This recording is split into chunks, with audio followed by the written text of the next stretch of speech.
The goal is to play how you feel, to play how you think, what your view of the world is through the music. Not so easy. Here's some hard truths that you must accept if they're true. One, not everyone, even having gone through the basic skill training, has something really individual to say. This is a truth, and it's something, everything that I'm telling you about, I went through myself without a teacher. We had no teachers in the 60s. We had Berkeley School of Music and some shitty transcription books, Billy Bauer, or stuff. It was a dark time for jazz education. But I had friends. I had Liebman and Randy Brecker, and we helped each other. And we listened to music live, and we transcribed, and we worked on it, and we wanted it, like I said in the other video. So what's the information that I'm going to give you that's going to help you get past not the accumulation of knowledge that you have, but how to use it? First thing is, congratulations that you can play on Stella by Starlight or Footprints or Around Midnight, that you know 100 or 200 tunes really well, that you don't get lost, that you can play good lines, good ideas, that you can play in front of people, that you don't get nervous. Now, the problem is, where's the inspiration? Where's that fresh sense of creativity? That's what you want, right? You must take the information that you so painstakingly accumulated, the scales, the chords, technique, the knowledge of voicings, of harmony, time. Take all that. That's in your front brain, in the front brain, where it is. It shouldn't be there. It should be in your back brain. It should be in your reflexive brain, in the part of the brain that controls your breathing at night. Who's controlling the breathing at night? You're asleep. Why don't you die? Why don't you stop breathing? Huh. It's the brain that controls reflex, right? I throw something at you, you reflex. There's no thinking. The information that you have, that you learned, you must take it from the front of your brain, which is for creativity and judgment and fine expression. Take it and put it where it belongs in the back brain, so that your front brain is free and empty to receive and to translate from your ear and your heart into your hands on the keyboard. This is a very subtle, mysterious, but absolutely solid like steel process. I talk about it in the book Framework for Jazz Mastery that I did with Mike, and especially in the section called Heart, Ear, Hand. This is the process of playing jazz, piano, saxophone, any instrument, really, improvisation. You feel something. It's not definable. You feel something when you're playing. That feeling goes like lightning in a nanosecond to your ear, and the feeling becomes a phrase or a note or a chord or a rhythm. And then, even faster, it goes from your ear to your hand, heart, ear, hand. And the hand will articulate what the brain, what the ear tells it to, like that. This is not a scientific process. It's just a way of naming what happens. This is all from my experience. Now, what happens to many great students and professionals, piano players, is that they spend so much time accumulating skills and knowledge, which you should, it takes years, that they get stuck. They get stuck and it becomes a barrier to your creativity. That's why when you listen to certain musicians, really creative, great musicians, like when in interviews they're asked, "So how did you get to be so good?" And they say, "Well, first I studied all the stuff endlessly, and then I forgot it, and then I was free." Now, this is a true statement, but it's deceptive because they don't forget it. They just put it in a different place in their consciousness, and they put it in the back of their brain so that it's not prominent, and it shouldn't be prominent. Think about Usain Bolt, fastest man alive.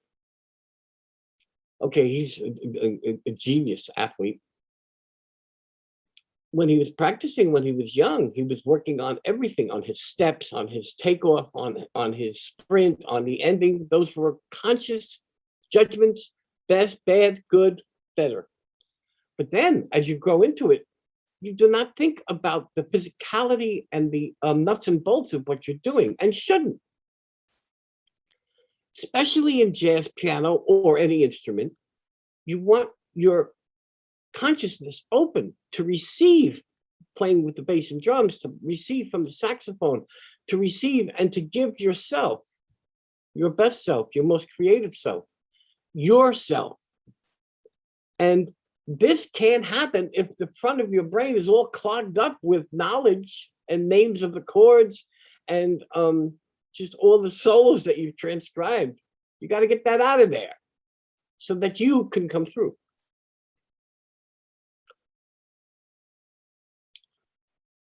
I once had a really great breakfast with Herbie Hancock, just me and him, about 30 years ago. I was playing opposite him. My trio opened for him. It was a big festival. And we're not friends, but we know each other. And of course, I love him. And we had a very good bond.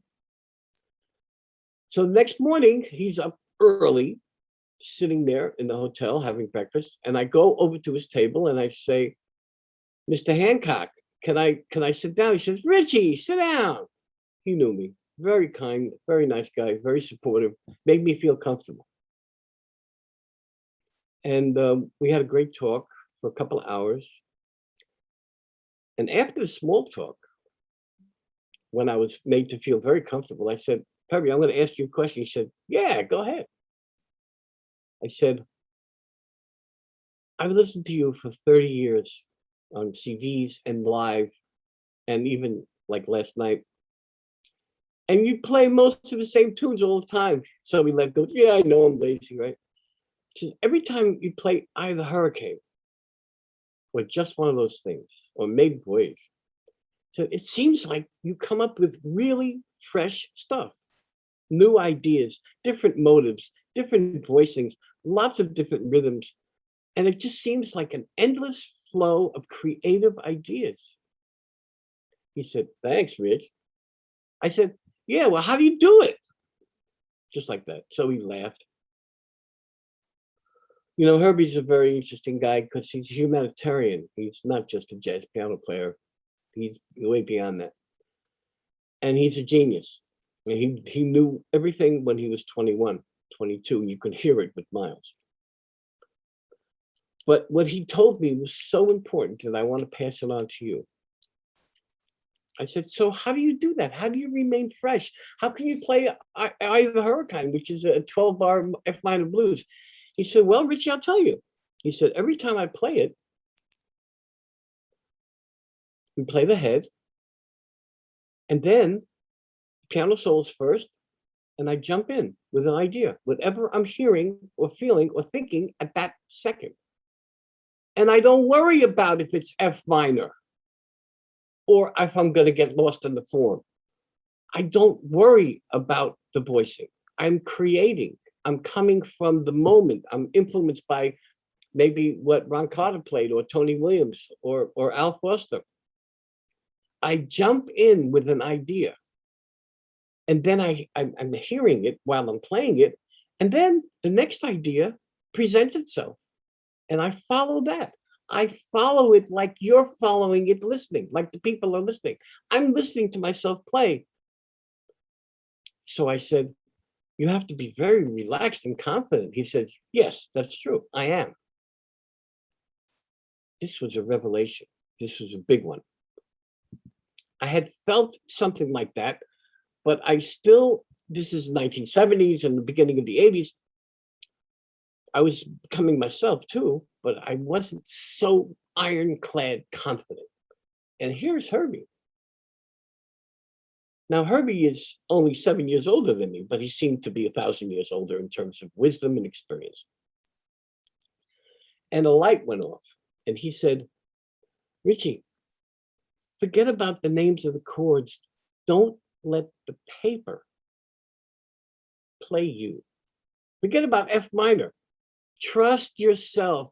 Trust the knowledge that is embedded into you, that has been made intuitive. Trust it. You're not going to get lost. And so if you get lost once in a while, so what? Stop. You're a piano player. Tony Williams will fix it. All right? Don't worry about it. Your job is to be creative and fresh. Excellent every time. Don't worry. Bing. Wow. Jump in. He said, now, I wouldn't say this to a kid who's been playing for only 5 years, who's got no playing experience, but is learning. No, they can't jump in. They'll get lost. They'll get lost and they'll be humiliated, and it'll be difficult for them psychologically to come out of it. I say this to you, meaning me. I'm already a professional, and I pass this on to all of you. You got to learn to trust yourself, and you have to let yourself make mistakes and realize that you really are professional and trained. All the training means shit if you can't use it to create something of beauty of yourself. That's the goal. No one cares how much you know. So after talking to Herbie, I'm dying to play. The next time I played, I mean, I already had my flow. I already had my language. I had my vocabulary. But it's one thing to have it, and it's another thing to own it. I owned it after that. It was very important.